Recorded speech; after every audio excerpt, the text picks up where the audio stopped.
Let's dig into this Canes-Rangers second-round series that will get going over the weekend. These are two teams that have been described as the juggernauts of the East, and that should make for a hell of a series. I think it's going to make for a hell of a series. I think, again, you go back to that transition zone. It really connects the two end zones, if you will, and a lot of it is going to be played right in how things will develop for the Rangers will really play out, how they can break down the man-to-man, and how can Carolina finally in a playoff run be offensively diversified, because we have seen this year after year where they get almost a little bit too predictable in how they want to create offense.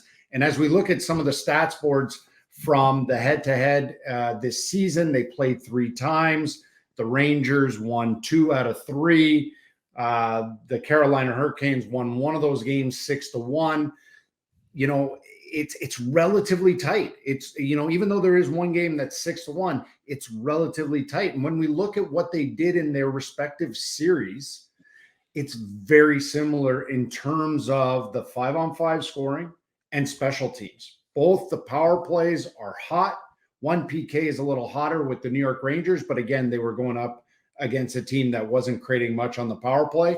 And as we go into their specific breakdowns, it's going to be really close. A lot of this is going to play out at 5-on-5, and not to be specific on one particular player. It's really going to be that collective game at 5-on-5.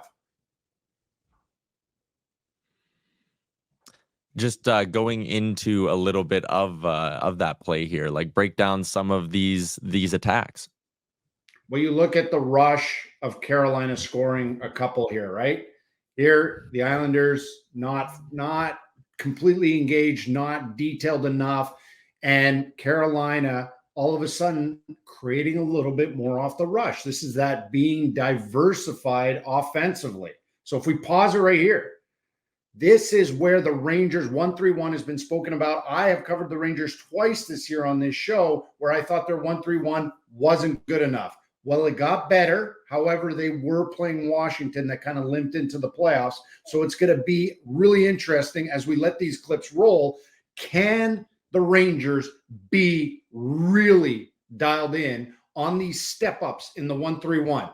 Because if they are disjointed, Carolina will expose them. They did a better job of sitting way back on their 1-3-1, but what they have to be aware is that their F1 and their backside 3, at times there's a big gap in the middle. And if Carolina seeks to expose that, they can open up some space. Again, you see the space, and then you see the step up. But what they were better at is versus a hinge, they reset. And I feel that there's a maturation to their 1-3-1 that has led them to be sharper and defend better. But again, look at that hole right in the middle.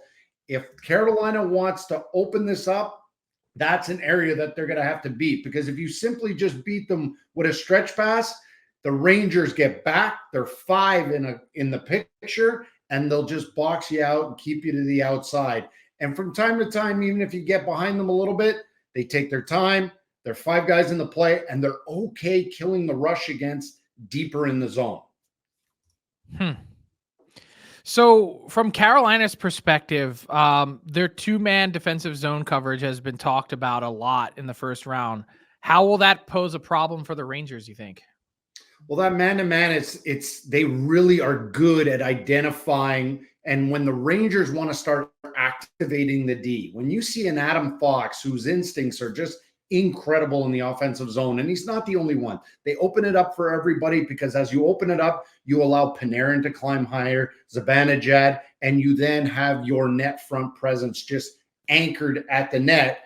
But Carolina does a really sharp job at either sealing walls and also identifying those man-to-man. So when we start the clips and we see that the Rangers were able to create at 5-on-5 off of ozone play, where Washington gets outnumbered here at the net and they don't identify their guy. Off a zone faceoff, there's a little bit of movement. There's 3 high. Watch Lapierre, young player, hell of a player, but he loses track of his guy. And one more, they use the back of the net. Washington collapses, but they lose track of their guy. If we freeze right here, we pause it right here, this is where Carolina doesn't do this. They rarely do this. They were number one in the league for cycle chances against and ozone play chances against in the regular season. So as we roll these clips, we'll see how they close pressure. They identify, and very rarely do we see them get crossed up and whack into each other. And if they need to switch, they will. But right here, they're nice and calm. They don't jump, and boom. You want to climb? Climb. Boom. We've got our man-to-man.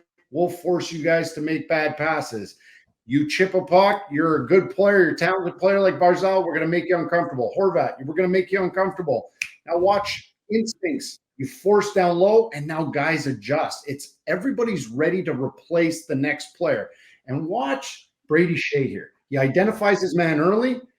Gensel, you see it, you go get it. Those are instincts. Rod Brind'Amour allows for instinct. Shea never retreats to the net. He stays on top of Kyle Palmieri. Why? Because he can continue to kill the play. There's no time and space to create. So Rangers are going to have to figure out ways to crisscross and get coverages to bump into each other. If not, it's going to be a really easy and very mature when you have a D'Angelo that identifies and then bumps, and he's D side and not cheating the game. You realize that everybody, whether you're a guy that's in and out of the lineup or a regular, you're on board here. And when in doubt, you identify even a little bit late, you eliminate all slot chances against. Should be an interesting series between these two. I love that you highlighted Brady Shea there. He's in the top 10 of Frank's top 50 UFAs up now at dailyfaceoff.com. John, look forward to the series. Look forward to chatting again next week. Thanks for doing this.